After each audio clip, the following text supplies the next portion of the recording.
times, he would appreciate the irony of this. Willem, the ideal partner in every way, who still wanted to have sex. And he, the unideal partner in every way, who didn't. He, crippled, who didn't. And Willem somehow wanted him anyway. And still, Willem was his own version of happiness. He was a version of happiness he never thought he'd have. He assured Willem that if he missed having sex with Willem, he should, and that he wouldn't mind. But I don't, Willem said. I want to have sex with you. Another person would have been moved by this, and he was too. But he also despaired. When would this end? And then, inevitably, what if it never did? What if he was never allowed to stop? He was reminded of the years in the motel rooms, although even then he'd had a date to anticipate, however false. 16. When he turned 16, he would be able to stop. But now he was 45, and it was as if he was 11 once again, waiting for the day when someone, once Brother Luke, now unfair, Willem, would tell him, that's it, you fulfilled your duty, no more. He wished someone would tell him that he was still a full human being, despite his feelings, that there was nothing wrong with who he was. Surely there was someone in the world who felt as he did. Surely his hatred for the act was not a deficiency to be corrected, but a simple matter of preference. One night, he and Willem were lying in bed, both of them tired from their respective days, and Willem had begun talking abruptly of an old friend he'd had lunch with, a woman named Molly he'd met once or twice over the years, and who, Willem said, had been having a difficult time. Now, after decades, she'd finally told her mother that her father, who had died the year before, had sexually abused her. That's terrible, he said, automatically. Poor Molly. Yes, said Willem, and there was a silence. I just told her that she had nothing to be ashamed of, that she hadn't done anything wrong.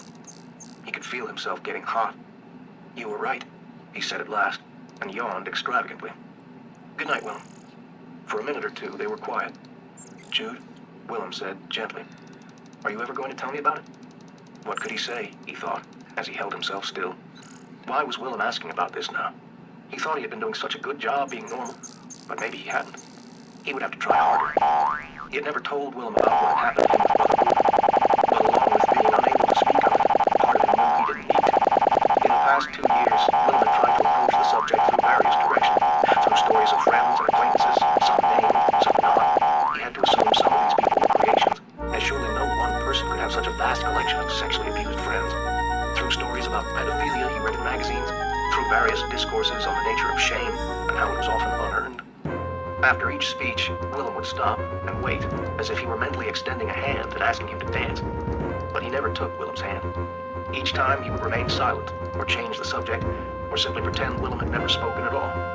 He didn't know how Willem had come to learn this about him. He didn't want to know. Obviously, the person he thought he was presenting wasn't the person Willem or Harold saw. Why are you asking me this? He asked. Willem shifted.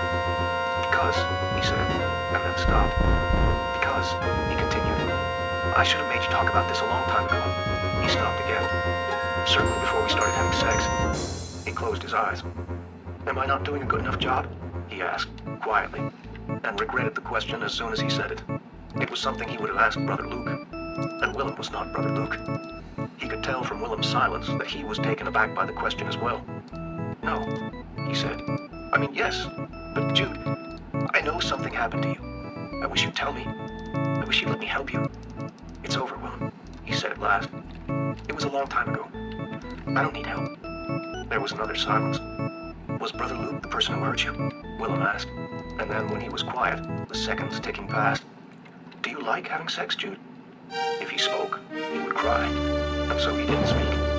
The word no, so short, so easy to say. Yeah. A child's sound. A noise more than a word. A sharp exhalation of air. All he had to do was part his lips, and the word would come out. And what? Willem would leave. Take everything with him. I can endure this, he would think when they had sex. I can endure this. He would endure it for every morning he woke next to Willem, for every affection Willem gave